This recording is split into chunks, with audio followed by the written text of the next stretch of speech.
আমার একটা কাজ বাকি আছে, খুব গুরুত্বপূর্ণ কাজ।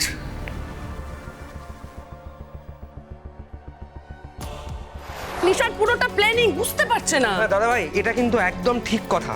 আর ব্লাস্টটা করানোর আগে কিডন্যাপটা তো করাতেই হবে। আর আমার যে কি অদ্ভুত লাগছে, যে বৌমণি তার দিদির জন্য আমার সঙ্গে এত শত্রুতা, আমি ওর দিদিকে নাকি গুলি করেছি, সেখান থেকেই তো আমাদের এনমিটি, সেই দিদি আজ বৌমণিকে শেষ করে দিল। মানে ভাবা যায়? সত্যি ভাবা যায় না। আমি অন্তত ভাবতে পারছি না, ভাবাটা খুব কঠিন। না মানে কাজ নিয়ে নানা রকম মতবিরোধ থাকতেই পারে, অন্য অনেক কিছু নিয়ে মতবিরোধ থাকতে পারে, কিন্তু তা বলে তাছাড়া যে বয়সে উজি চলে গেল সে বয়সটা তো যাবার কোনো বয়স নয়। মানে এটা মেনে নেওয়া আমার মতো বাইরের লোকের পক্ষেই কঠিন, তার তোমাদের মতন ঘরের মানুষের কথা তো। I'm extremely sorry, Rishi.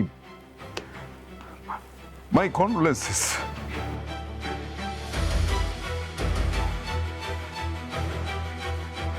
কিন্তু কি করবে বলো?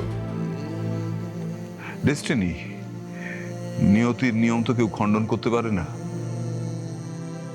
যার যখন যাওয়ার কথা তাকে তখন যেতেই হয়, কেউ আটকাতে পারে না।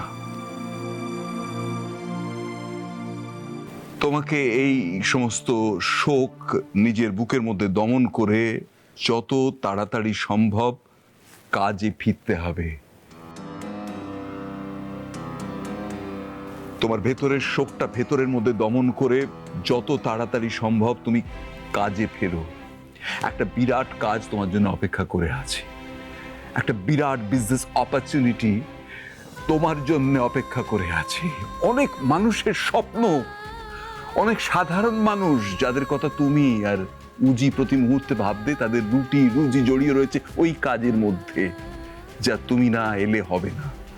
তুমি তোমার সাম্রাজ্যকে আবার নতুন করে তার হালটাকে ধরো প্লিজ।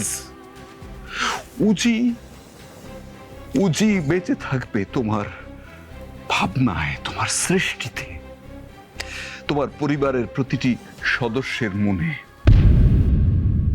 প্লিজ এই শোককে কাটিয়ে তুমি যত তাড়াতাড়ি সম্ভব নতুন করে কাজে ফেরো।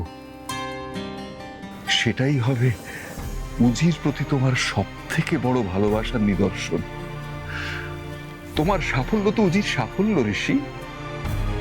তুমি সফল হলে এই পৃথিবীর কোথাও কোথাও যদি উজির আত্মা থেকে থাকে, তাহলে সবচেয়ে খুশি হবে সে। প্লিজ প্লিজ ঋষি,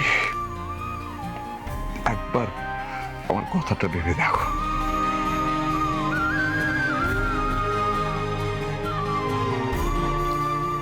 সেসব তো ঠিক আছে, কিন্তু আমার একটা কাজ বাকি আছে, খুব গুরুত্বপূর্ণ কাজ।